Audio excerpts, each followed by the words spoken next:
I moved to this tiny off-grid cabin in November last year, and honestly I've not missed much of my old life on the grid. The only thing I have missed is not having a washing machine. I've just ordered one because the days here are getting a bit longer, the weather is better, I'm getting more sun on my solar panels, and I'm going to give it a go with a small machine. We'll get onto the machine details later, so if you're looking for off-grid washing machine ideas, I'm going to do a full test of a machine and let's see if that is a good solution. However, there's such a much more interesting story here in the Morvan, which is where I am. The Morvan is a beautiful natural park in Burgundy, France. The story I want to share with you is the story of what used to happen here before there was a grid of any sort, before there was running water in your home, before there was electricity. So we're going to go and visit some of the local lavoirs. A lavoir is a washing place where local people here would go and do their washing. So they're really interesting, unique places, and I'm going to take you on a little tour of the Morvan. We're going to see some beautiful countryside, and then we're going to come back, and when the machine's been delivered we're going to give it a test. I hope you'll come with me and enjoy this beautiful spring morning.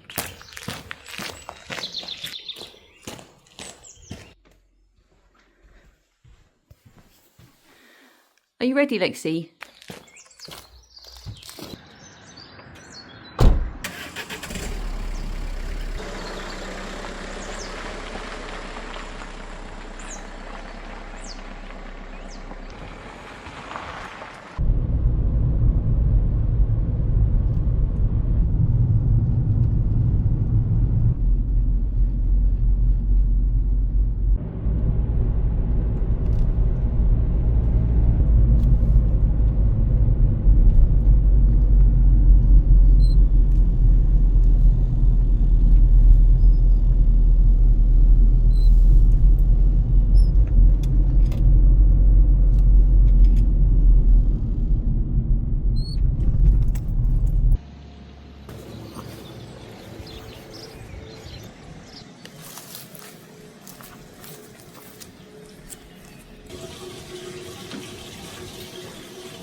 So this is the original off-grid washing machine. So the way this works is you kneel down or you bend down, you put your clothes on the sloping edge, and then you can scrub with a brush and clean them in the water. Most of these are built with a stream, so there's a constant flow of water coming in and then it goes out and rejoins the river or stream nearby. The lavoirs were really a meeting place for women, bringing their clothes from the nearby villages, nearby hameaux we call them, which is smaller than a village, a little collection of houses. It was a means of women coming together, sharing gossip, chatting, helping each other, and some women did this as a profession as well. They were paid to come and wash clothes. Let's not be too nostalgic about it. The freezing water in the winter will have been really hard. It's quite backbreaking being bent over or kneeling. Dragging heavy loads or carts of washing back home must have been pretty exhausting and time consuming.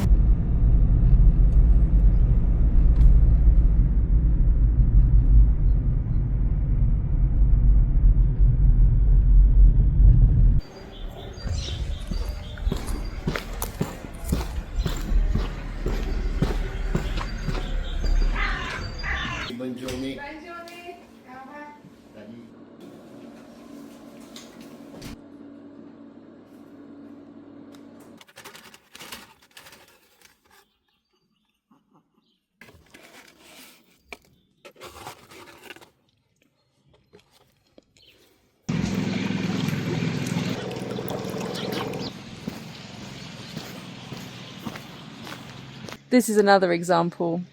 No water in this one, unfortunately, but it's in a stunning valley in the middle of the Morvan, Alinian Morvan, and a beautiful river running through the middle of it.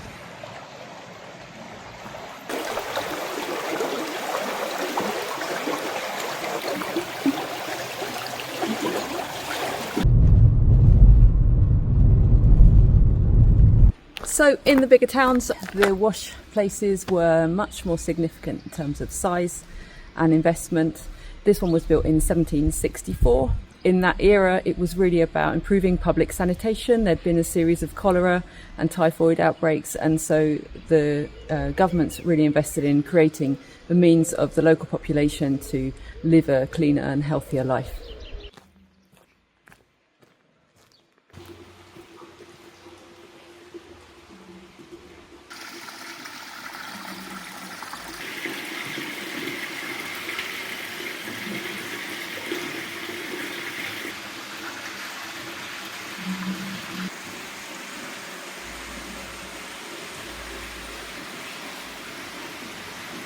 Right next to this one, there are still the places where you can hang your washing out, although I don't think I've ever seen anybody using them. It's quite cool that it's still here. And there's a little trough for watering your animal, if you came using a horse, donkey or a cow to pull your cart, they can take their drink here.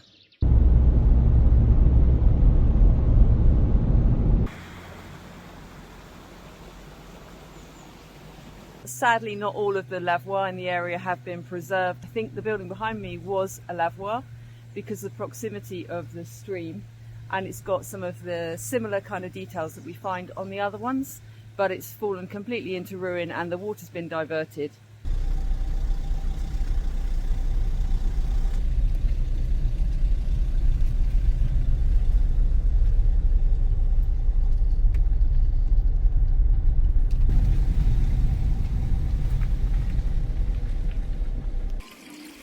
Here's a really mini one.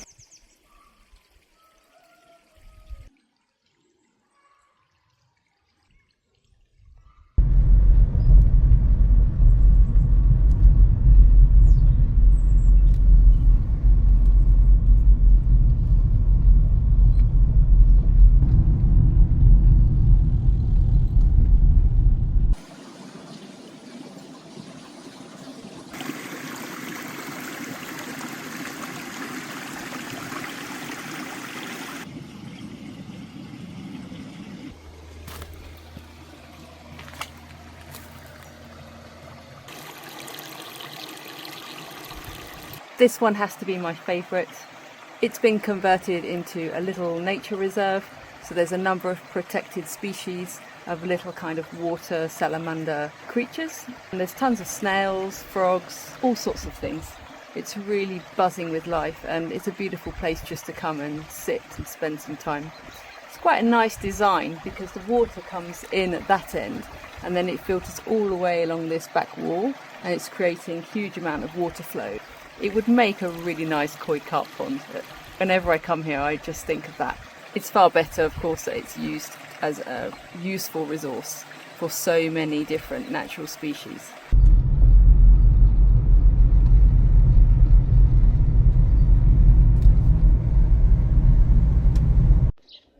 This is probably the most modern version of all. So you have a well and a trough, and it's actually based at somebody's property in their front garden. So that would be the most modern, luxurious upgrade. And I think it's important to remember that there are still billions of people around the world that live without a washing machine and even without clean running water of any description. So it does make me feel very grateful for everything I have. Going without a washing machine for a while has been irritating, but a good way to become more grateful and attentive to everything that you already have and how simple and easy your life is compared to many people, whether that's in the current world or in bygone eras. I'm looking forward to getting my new machine. Let's see how it is when it arrives.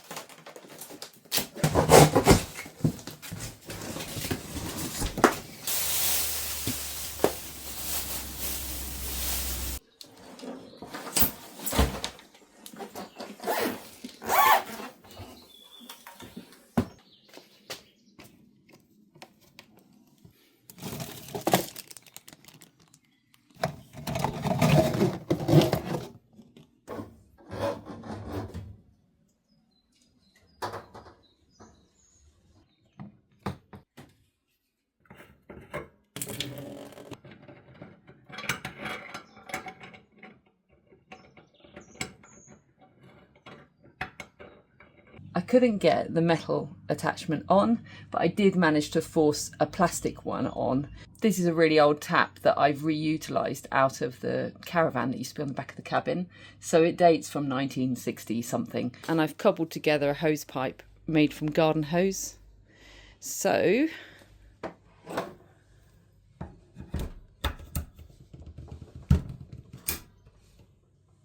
that should be fairly functional like that.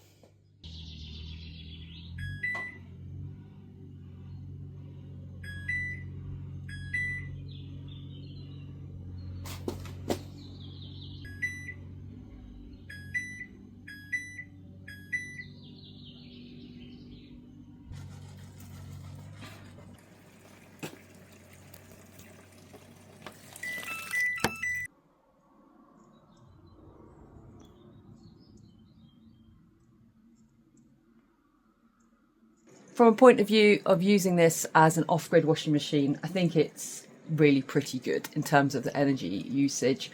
It's pulsing up between about 50 and 300 watts. It's not a heavy drain on the battery whatsoever. It's really fantastic because that's really the major restriction in terms of running a washing machine off-grid.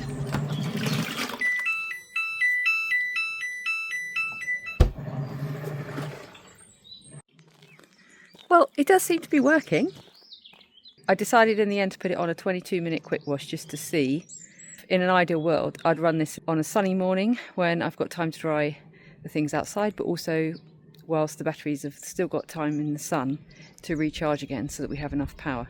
But this week it's going to be sunny all week, so I'm not so worried about that. The machine itself has got the brand of HAVA. I have seen the same machine under other brands, and I'm not being paid in any way, shape or form for this review. I actually did contact HAVA because I was quite keen to do a collaboration with them, but they've never replied to me. So you're just getting an honest review with no financial incentive for me to tell you anything other than the truth. I picked the machine because it's easy to move around, so that means I can just stick it in the summer kitchen and let it run. In the winter, I can even bring it inside if I wanted to run a wash, although I think probably in the winter it's a bit more complicated in terms of drying clothes. Having said that, I do also plan to build a greenhouse of some sort, and so making a drying area in a greenhouse would allow you to dry clothes even in the winter. It's a very affordable machine to buy. I think I've paid €200. There are two models. One is cold water feed only, which is the one I've taken. But I can also set my summer kitchen water heater to provide me with a sort of a warm water flow. So instead of opening the cold tap only, I can run the hot tap a bit as well. And whenever the machine starts pulling water, then it will fire up and heat. But it does say don't put more than 50-degree temperature water into the machine. So the benefit of running a cold machine or having warm water coming from a different supply is that the majority of washing machines use most energy heating the water. So once you take that problem, you've saved yourself a whole load of energy, and it just makes the whole thing a bit more flexible. Maybe you've got a tiny house or an off-grid property or a boat or a caravan or an RV or something like that. Maybe could be an interesting solution to try. Or maybe you've got pets or kids and you want to do small regular loads of washing, or even you're a single person and you just don't need to have a full machine, you'd like to have a slightly smaller machine. Anyway, let's see whether the machine is able to cope with my 2 towels and 2 tea towels.